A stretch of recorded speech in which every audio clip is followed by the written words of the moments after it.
Hi everybody, Heather Coleman here, and in today's video we're going to be talking about how to choose the right tarot or oracle deck. And couple things to keep in mind before we really dive into this. I'm going to share a whole bunch of tips, some of which I have personally used, some of which I have not, but I know have really worked well for others. Take what works for you from this. Don't worry about whatever's not for you. And just have fun with it and don't overthink it. So, oh, and the first thing I want to say is it's often said that the right deck should find you. You shouldn't find it. But that can look different ways in terms of a deck finding you. It can look like someone giving you the deck, which did happen to me once. In fact, I hadn't pre-planned this, but I'm going to go ahead and grab the deck that someone gave to me and I'm going to show it to you. So, because I think there's two main ways to select a right card deck for you. Oh, and then I remembered the other thing I wanted to say before the angels kind of interrupted me with something they wanted to interject, because that happens all the time when I make videos. But these tips may help you whether you have never had a card deck and you're looking to get your very first one, or maybe if you're anything like me, I've got like 30 of them. And I know people who have over 100 card decks and still really are looking for ways to make sure that we are selecting the right decks for ourselves. And I say that the right number of decks to have all depends on you. I find that I don't need more than 30. I probably wouldn't do well with less than 20 because I read for other people as well. I've also found that the decks that have either found me or I have found them or both have evolved as I have evolved through life. So that's something to think about. As we, again, don't overthink the process. Now, the deck that someone gave to me, I didn't even know this author. This is The Sun and Moon Tarot by Vanessa DeCourt.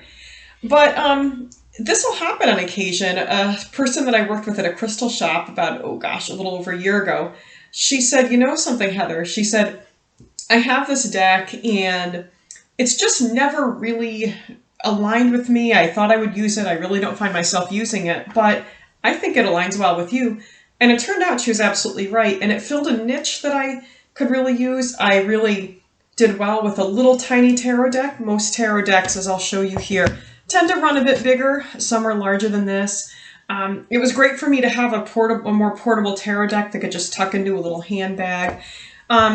Decks carry different energies. This was a great deck for me because it really reflected a lot about my life path and people I read for.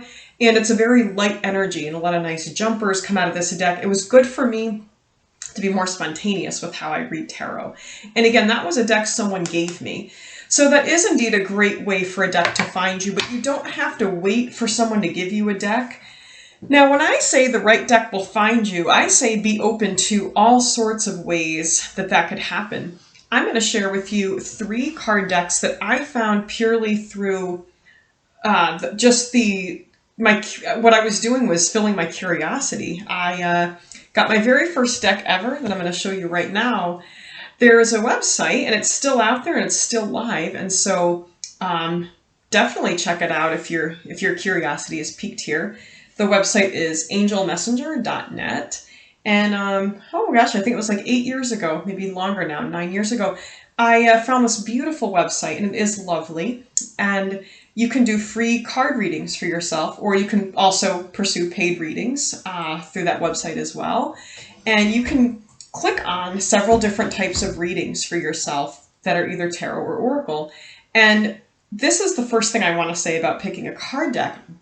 I would go onto that website maybe once a week or once a month and do a reading for myself.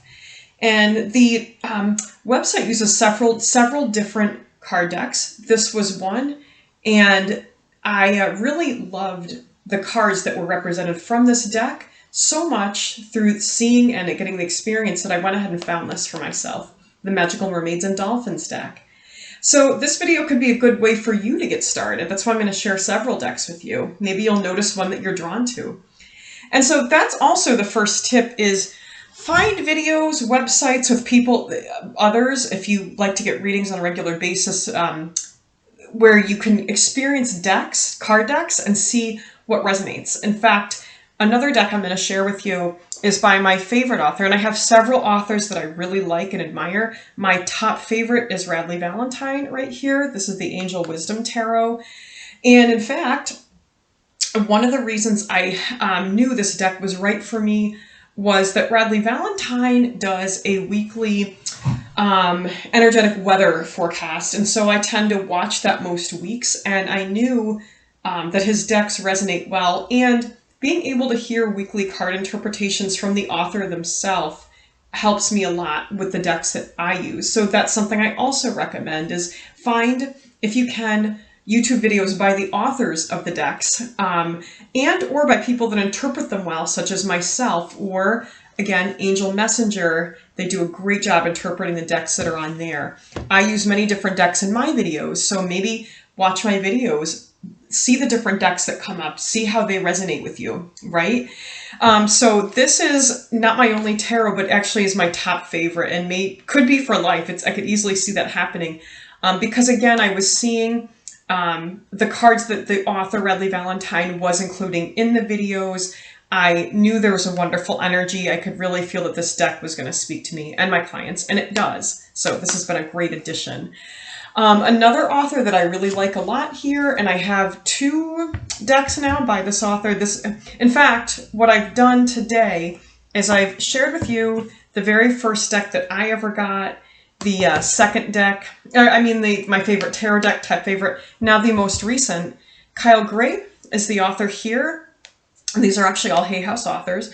And Angel Prayers. And again, I was seeing an intuitive medium that I follow on Facebook. This is one of the decks this person was using in readings. And I just said, wow, I love that deck. I love the energy to it. I like the way the messages are communicated. I like the imagery. So those are all things to look at is how do you feel about the images on the deck? When you go online and you listen to these videos, how well do you think you are receiving the messages from certain decks? Personally, I feel a much stronger pull with certain decks than others. And again, I shared with you all how I follow the Radleigh Valentine videos because I know that that author and his works speak very strongly and clearly to me. So that's someone that I follow. Also, ask people that you know and align with and whose opinions you respect, who have card decks, who use card decks. Ask them what decks they like. You know, maybe if you've got friends, ask them to pull a couple cards for you just for fun, or can I take a look at your cards? Now, some people are more comfortable than others about letting you touch their cards, so that's something we always want to respect and understand. Some mediums will not care who touches their cards, and I'm usually like that most of the time when I do readings. If clients want to pick up the cards, I'm like, go ahead. And there's reasons for that, but then there are mediums out there who, and they have their good reasons, don't want anyone touching their cards.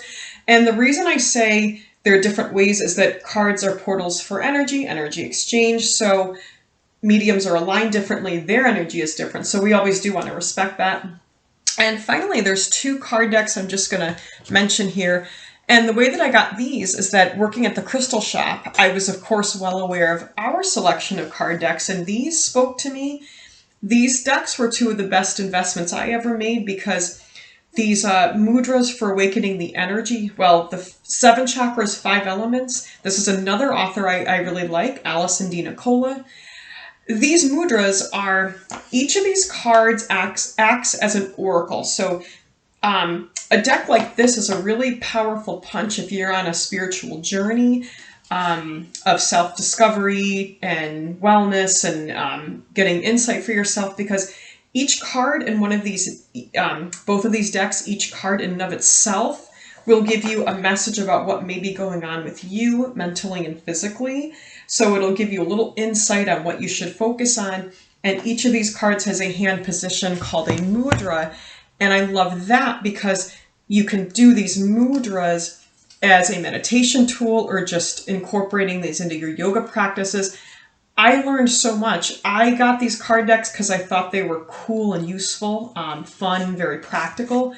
What I didn't know was that the journey of learning the mudras was going to add so much to my personal wellness routine, to my own personal yoga practice, and to teaching yoga to others. So that's why I did want to mention these decks. Because again, what a powerful punch you're getting when you invest in a deck like that one. You're getting the ability to pull a card and get spiritual insight on yourself, into your own system, your own self, your aura. You're getting a practical action that you can take, and so it just packs a powerful punch. So again, there's no right or wrong way, I should say, to select a card deck, but the biggest thing is to tune into your own intuition, listen to your own inner voice, and to select a deck that is right for you. And finally, I want to wrap this up by saying that maybe you do pick out a card deck that seems like a great fit, and sometimes it is, but again, great example of my friend who gave me this deck. She gave me this and said, it's a lovely deck. It's just, I don't find that I need it. Do that. If you select a deck and just, it's lovely, but I find I'm just not drawing cards from it, give it to a friend. The chances are that that's the path that deck was meant to take. So don't be afraid to do that. And you never know, the next deck that you find might be the hand in the glove, or the glove that fits your hand, just as these 5. In fact, now that I'm thinking about it, for me personally, for personal readings, I've just shown you the 5 decks that are the glove onto my hand for my own personal self. But this took 8 years, 7 or 8 years to accumulate these 5 decks that are like my personal perfect fit. So I hope this video has been helpful for you. Subscribe if you haven't already so you never miss a video. And also, if you haven't already, check out the short yoga and meditation hybrid videos that incorporate these mudras to help you relax, be your best self, get more psychic, whatever your goals are, and assist you on your journey. Namaste.